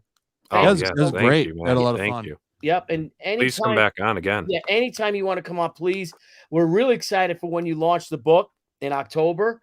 So we'd love to have you on for that. Again, my offer's out there since I love this stuff. I'm known to, I usually say, people say, what do you draw? What do you draw for fun? And I'm like, I don't draw for fun. I draw for money. But World War II era stuff, you start doing, like you said, we have like mech stuff and diesel punk stuff and everything like that. I love that stuff. And I throw them, just the offers out there to do it for nothing for you. I would just love to do it. Oh, I'd love to. Yep. I'd love to take you up on it. Yep. Well, let me know. The offers there. Some of my favorite comic posters or comic covers of all time are. I don't know if you've ever seen some of the Superman, Captain Marvel ones. Mm-hmm. Like, I really want to do some of those covers like that. Like, like when they were, like Superman ripping the Nazi tank open. Yeah. Yep. And I want it to look like that too. Have like buy war bonds and fight the Axis and stuff on it. Like, those are some of my favorite covers of all time. And the fans love homage covers. So they love the cover when they see that, they know that that's a famous, like I said, Superman where he's punching the tank or whatever, and the tank's breaking apart. You do a cover similar to that as an homage, they would love that. Mm-hmm. So. This is my favorite. I'll show you my favorite. One of them. While you're pulling that up, we got another super chat here from Tommy Reviews. Thank you, Tommy. Can't wait to meet y'all at GSCC. I'll be helping out my friend at his artist table. Looking forward to getting my Omni signed by you, Mr. Tucci, and EVS. Thank you, bro. Looking forward to seeing you, man.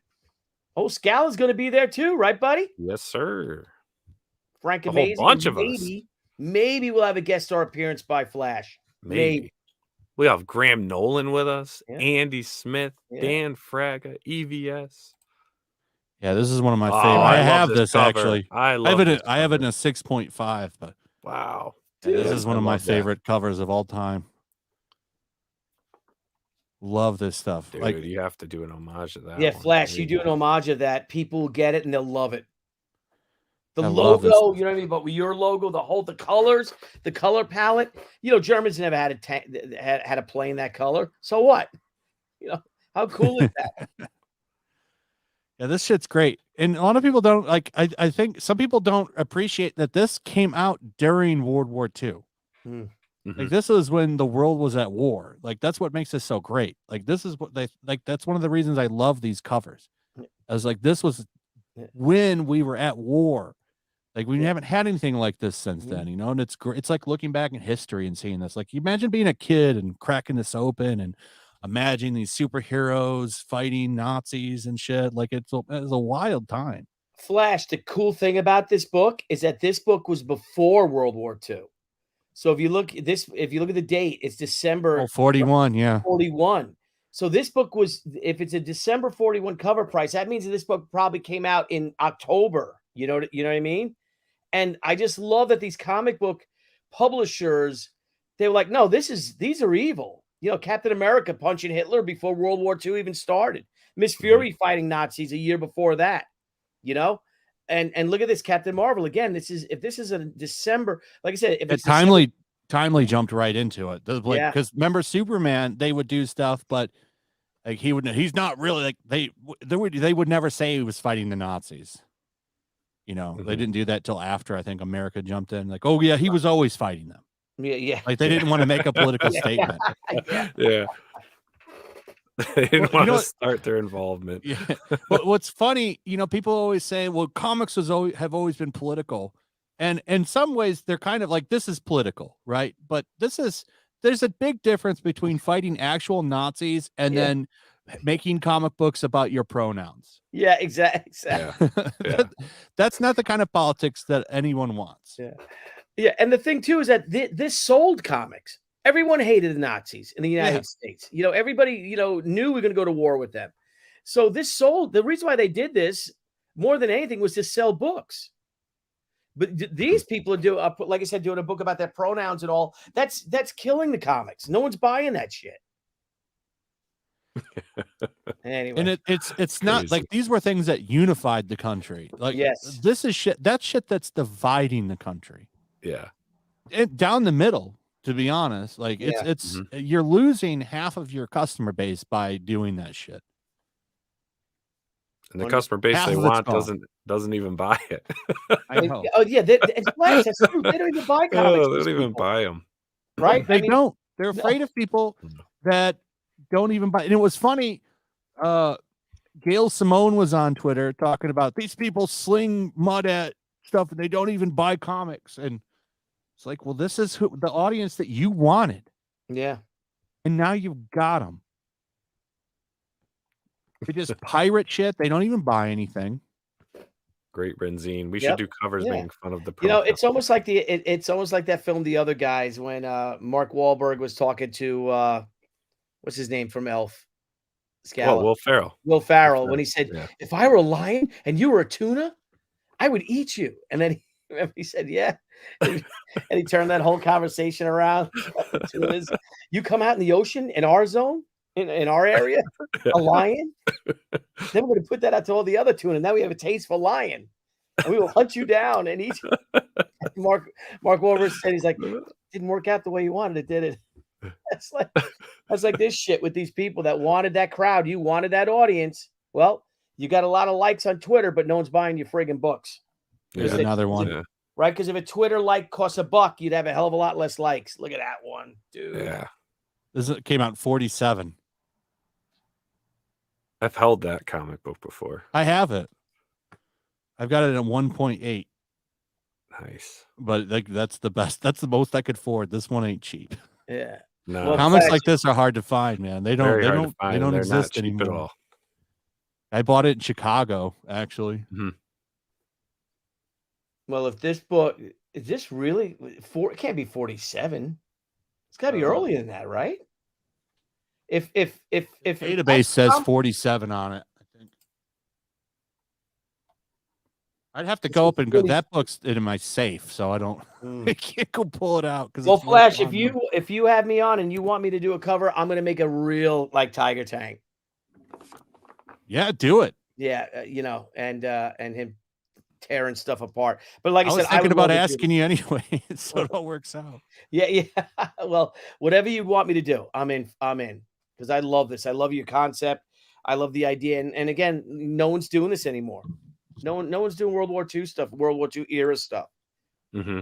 So Yeah, That'll this be is. I fun. love these. This is like at least like a couple of the covers I want, just like war bonds and stamps, smash Mhm. axes, tanks too, or like that. I think they're fun, and you know, you don't see them anymore. Like I love this shit. The last time I saw one was Super Action Comics 1000. They did a World War II cover. Oh, they did. And they even put this smash the axis on there too, which I Nice. appreciated. You got to put the NRA, which was the National Recovery Act, I think. Put a little NRA. 43, 1943. That book. Is that when this one came out? Okay. 1943. Yeah. Even though it's an American tank, or modeled off of an American tank. Modeled off of an American tank. Yeah, it drives me nuts. The color palette It's still great. Oh, it is. It is. The big old swastika on the side. Yeah, it's what you can't even put a swastika on a DC comic anymore. I think I was. They're going to be all over my book, Yeah. and I can't wait because they're good. It's going to be funny because they're going to come out and say, "This racist cousin got Nazi swastika. Knew he was a Nazi." Yeah. It's like, the bad guys in the book. Yeah. But they're going to do it. I'm already anticipating it because I'm going to, of course, monetize it. Yes. And call you stupid asses. They're not the good guys in here. No. But they don't even do that. Not even Captain America. Like, you know, they would always have like variant covers with that stuff. And I haven't seen one like that in a long time either. I haven't been reading them in a while either anyway. So No, they all suck. That's why. but you see it in like Call of Duty games where they do Call of Duty games and they have literally you're fighting the Nazis. They don't put the swastika on them. No. They don't. No. It's They like used they're to. erasing it. It's like, why are you doing that? It's a real thing. Mhm. And it's a symbol of evil. Like, so why wouldn't you have the evil bad guys wear it? It's insane to me, the erasure of history on some of this stuff. It's Yeah. insane. It really is. It's ridiculous, and but it doesn't go with their it doesn't fit their And you may have an Yeah. issue with crowdfunding with that, depending on what platform you go on. This too. is why I can't put it on Indiegogo because I know Yeah. it's going to get kicked off. But if Yeah. I put it on a Fund My Comic or my own website, I don't have to worry about it. So I Yeah. can do whatever I want. Yeah, exactly. Or maybe Well- ours will be up and running by then, Billy. Hey, get it Yeah, ready. You Miles never know. Scala. Yeah, You never know. I'm gonna share something. Then we'll let you go, Flash, because like I said, I'm just gonna share something because I think I might have done because I haven't seen one since. Let me make this bigger. There you go. I'm gonna share. Mind if I share real quick, Niall? Hang on. Oh, go by all means. Do what you got to do. Share screen. There we No. go. It's not the biggest thing. The biggest image. The big. Look, see, this is my Oh, great. Birds of Prey number 14. I put a damn swastika right on that bad boy. And I was like, I don't know if they're gonna put it. That's a terrible scan. I'm like, I don't think if they're gonna if they're gonna allow me to do it, but I'm putting it on anyway. Nope, that got through. That was printed. I don't think they've done that ever since. Anyway, Flash, thank you so much. This was Yes. a great show, a great show. We've wanted to have you on for a long time. Again, we're huge fans of yours. Keep up the fight. Keep speaking out for all of us, the silent majority, if you will. And like I said, I'm really looking forward to hanging out with you in person. And hopefully it'll be sooner than Yeah. later, my friend. If I can make it.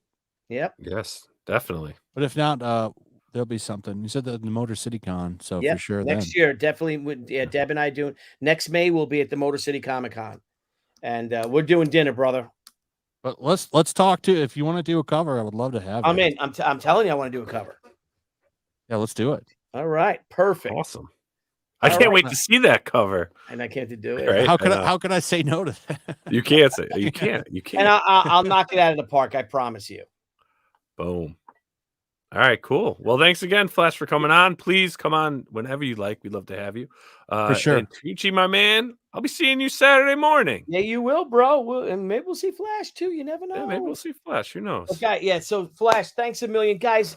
Of course, YellowFlash, one of the best YouTube channels in the entire YouTube universe.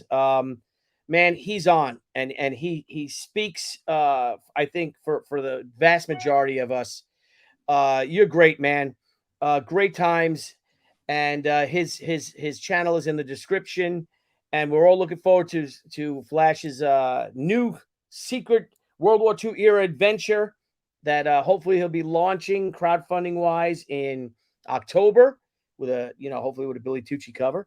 You still want me to do it by then? And man, everyone have a great weekend. We're done for the weekend, right, Scala? Because That's it. It's our last stream. We'll do a live stream while we're all hanging out at the Graham Nolan Hawaiian and Bourbon Night, cigar night, Yes. Saturday night with everybody. And you guys get to see Cecil's face again. So thanks, Flash. Anything you want to say? Any last words, bud? Check out my channel and check out my book when it comes. All right. I'll be back on for sure when we get things rolling. Thank you, brother. Thanks a million, All right, pal. man. Have a good one. Bye, everybody. All right, everyone. Have Bye. a great night. Thanks, Flash. Thank you. Thanks.